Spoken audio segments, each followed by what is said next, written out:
So you guys gave me a tremendous amount of shit for the RAS 47 video, so I'm gonna redeem myself today with this. This is an Arsenal SA RPK-7 on the machined receiver. Originally a Bulgarian parts kit RPK. This one is made in right here with a beautiful stamp mark of Las Vegas, Nevada. It's a local company. They've been around for a while. They do, I'm not saying they make perfect product. They've got issues here and there, but Arsenal makes a damn fine rifle for a base model. At least something you can send off. If you're building a good solid AK and you want a good base, I like to send a Jim Fuller over at Rifle Dynamics or something. No dig at that. That's, you know, that's just local. He's good people, but if you want a good starting rifle, Arsenal is good to go.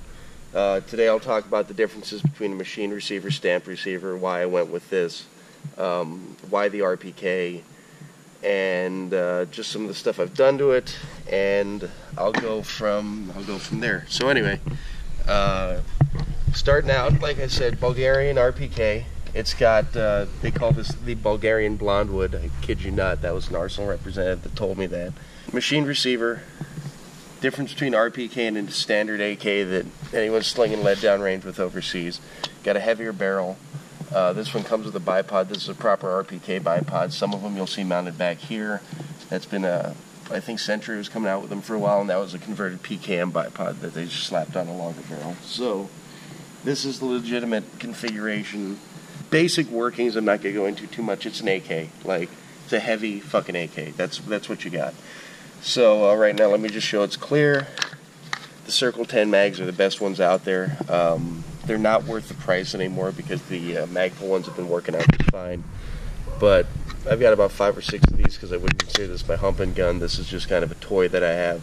But if you run an AK as your primary weapon, the Circle 10s are freaking on point. They're metal, reinforced. It's not just a polymer mag, and these things are just great. So that's a side note. Anyway.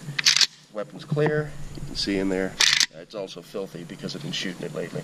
So why this thing? Of all of the, you know, you take a weapon like the AK platform, and there's 1,000 people who make them. And hey doggo, you know, why would I want the heaviest one I could find that's not even select fire? And simple answer is because I got it at a good price, and I figured it would kind of be collectible. They didn't make many of these. I don't have the specific numbers for you, but these haven't been, they did not make many of these. You can look around and find them every once in a while, and they're going for, this one probably a little less because as you can see I banged it up and stuff a little bit. I beat it. You know, I'm not easy on my equipment, so I use my stuff. I'm not going to buy, I think I paid $1,700 for this thing, and I'm not going to buy a $1,700 gun for it not to do anything. So it's been shot quite a bit. I've taken it easy lately, although I did take it out a while ago since we want to do a video. And you know, the mint condition ones of these are going for over $2,000.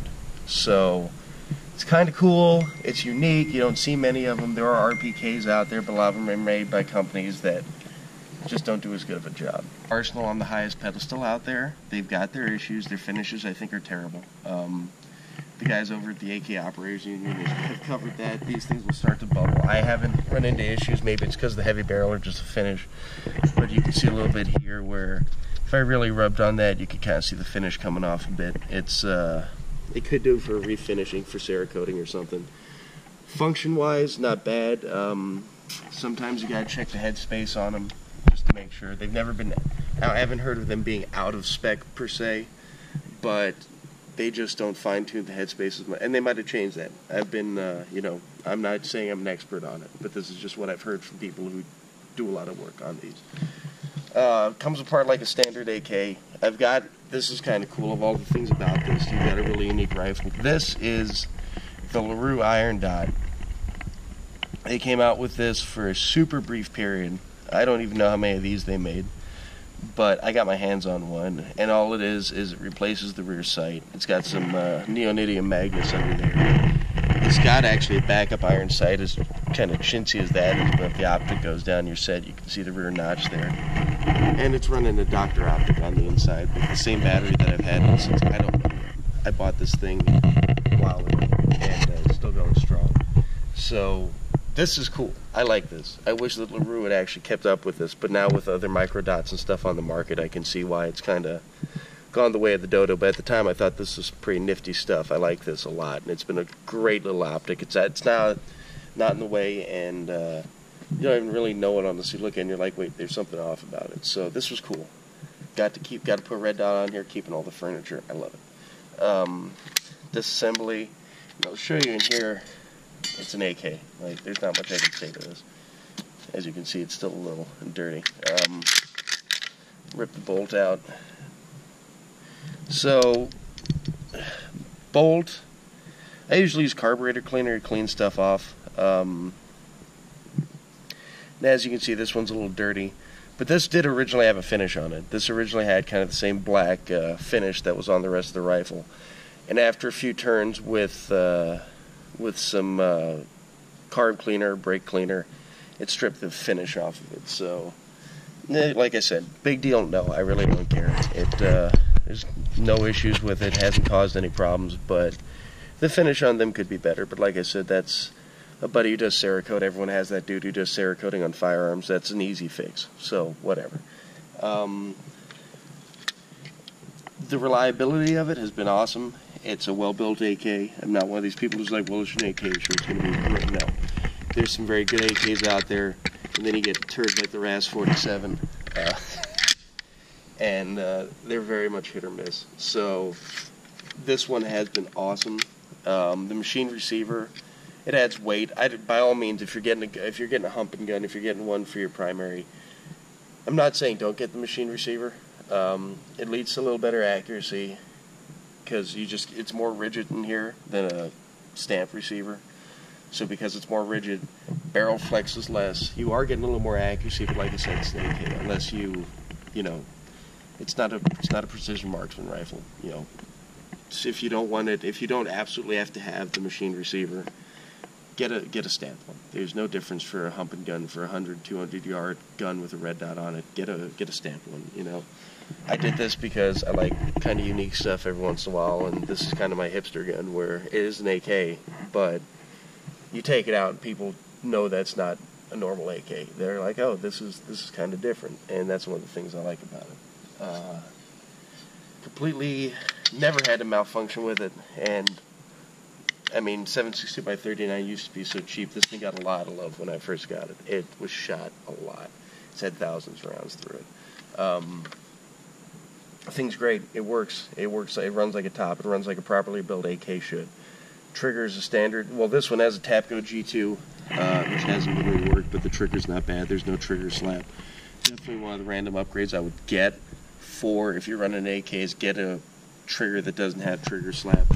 In recent times, companies, I think Geisley, and don't quote me, there's one or two other ones, have actually come out with competition triggers and crisp triggers, and their trigger packs, you literally just pop a couple pins out, you gut the thing, and then you slap a trigger pack in there and you're set. So these have come a long way in recent years, and as to getting a super nice trigger that's just dropping, where you don't have to actually do any smithing to it. Would I use this as a bug out gun? No. It's for what it is. You're running 7.62x39, and it's heavy. It is pretty accurate. I've touched silhouettes, three-quarter silhouettes at 400 or 500 yards with it. Not on a regular basis. I'm not bragging. I'm just saying I've hit it. But for what it is, I mean, this thing it's heavy. It's a heavy gun. Obviously, if it was select fire, I might change my opinion on it.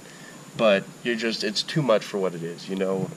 If I did have to carry this thing as a go-to gun, I'd probably get it. If I didn't care about collectability and it was just for running it, I'd probably cut the barrel down to 16, reattach the front sight post, get a side folder, and then I'd run it. I'm not going to run it in this configuration.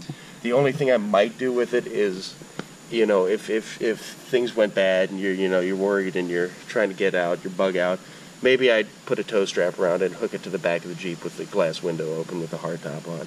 Maybe I would run it as just a rear guard gun. But for carrying it, it's old tech. Nothing collapses, everything's fixed. Great gun, but if you're thinking of an AK for a bug out gun, get something a little smaller. You can shave a few pounds. You can shave a couple pounds off this platform easily. and have a much handier gun to, you know, having cars, have clearing houses, have everything else. So, but one of my favorite rifles. Absolutely, I absolutely love this thing. I think it's cool as hell. It's so much fun to shoot. You feel like you're in Red Dawn. You're screaming Wolverines and stuff when you're shooting paper. It's great. It's a great gun. Reliability's been absolutely 10 out of 10. And on a 0 to Putin riding a bear drinking vodka, I solidly give this thing, I'll give it a 9. Because, like I said, the practicality of a semi-auto only heavy barrel rifle with a bipod is kind of negated. But it's still great. It's a great gun for what it is. As always, if you made it this far in the video, you are the absolute best. I hope that you enjoyed it. It was an absolute blast making it for you. If you did enjoy it, do me a favor, hit that subscribe button right in the middle of your screen. I've also put 2 videos here that I think you might like. Throw me a thumbs up, and as always, thank you so much for watching.